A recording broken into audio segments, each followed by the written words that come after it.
Doctor ortho, अब दर्द भी घुटने टेकेगा। महाराष्ट्र की राजनीति एक बार फिर गर्मा गई है। राज्य के मंत्री और भारतीय जनता पार्टी के नेता नीतीश राणे ने एक बार फिर ऐसा बयान दिया है जिसने राजनीतिक गलियारों में हलचल मचा दी है। इस बार उनका निशाना मुस्लिम समुदाय रहा। बुधवार को मुंबई के मानखुर्द क्षेत्र में एक दुर्गा पंडाल के दौरे के दौरान राणे ने विवादास्पद टिप्पणी करते हुए कहा कि महाराष्ट्र की मौजूदा सरकार हिंदू वोटों की बदौलत सत्ता में आई है और मुसलमानों ने बीजेपी को एक भी वोट नहीं दिया है। राणे ने कहा कि महाराष्ट्र में बीजेपी के नेतृत्व में जो महायुति सरकार बनी है वो पूरी तरह हिंदुत्ववादी सरकार है और इसका समर्थन केवल हिंदुओं ने किया है। उन्होंने साफ साफ कहा कि टोपी पहनने वालों ने इस सरकार को वोट नहीं दिया, ऐसे में उनकी दखल अंदाजी बर्दाश्त नहीं की जाएगी। मंत्री राणे के इस बयान को राज्य की सामाजिक एकता और सांप्रदायिक सौहार्द के लिए गंभीर चुनौती माना जा रहा है। उन्होंने ये भी चेतावनी दी कि अगर कोई हिंदू देवी देवताओं का अपमान करने की कोशिश करेगा तो उसे बख्शा नहीं जाएगा। उन्होंने स्पष्ट कहा कि त्योहारों के दौरान किसी भी तरह की अशांति या माहौल बिगाड़ने की कोशिश सरकार सहन नहीं करेगी। उनके इस बयान का संदर्भ मानखुर्द में हुए एक ताज़ा विवाद से जुड़ा है। दरअसल बीते रविवार को मानखुर्द इलाके में दुर्गा मूर्ति को कथित रूप से खंडित कर दिया गया था। इस घटना के बाद दो समुदायों के बीच तनाव बढ़ गया और झड़प की स्थिति बन गई। स्थिति को संभालने के लिए पुलिस को हस्तक्षेप करना पड़ा। बाद में मूर्ति का विसर्जन कर दिया गया और एक नई दुर्गा मूर्ति की स्थापना की गई।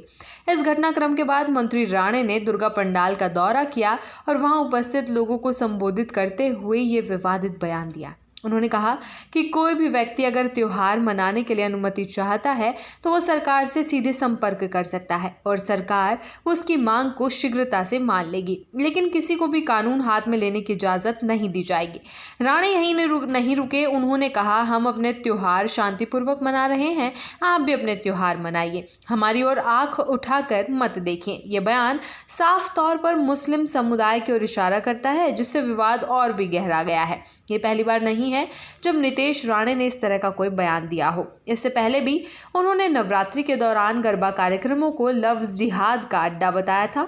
उन्होंने आरोप लगाया था कि गरबा में मुसलमान युवक हिंदू लड़कियों को फंसाने की कोशिश करते हैं और इसे रोकने के लिए कड़े कदम उठाने की आवश्यकता है। इतना ही नहीं, कुछ महीने पहले उन्होंने वोटिंग पैटर्न को लेकर भी विवाद खड़ा किया था। उन्होंने कहा था कि मुसलमान हरे सांप है और वे कभी बीजेपी के पक्ष में वोट नहीं देते। उन्होंने दावा किया था कि ये केवल हिंदू वोटों की बदौलत विधायक बने हैं। राणे के इन बयानों को लेकर राजनीतिक दलों और सामाजिक संगठनों ने तीखी प्रतिक्रिया दी है।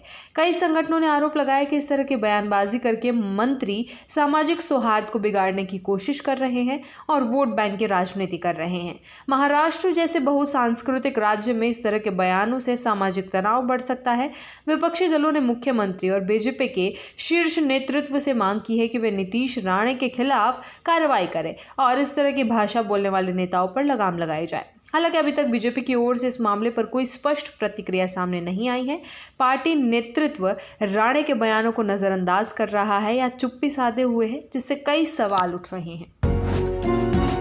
डॉक्टर ऑर्थो, अब दर्द भी घुटने टेकेगा।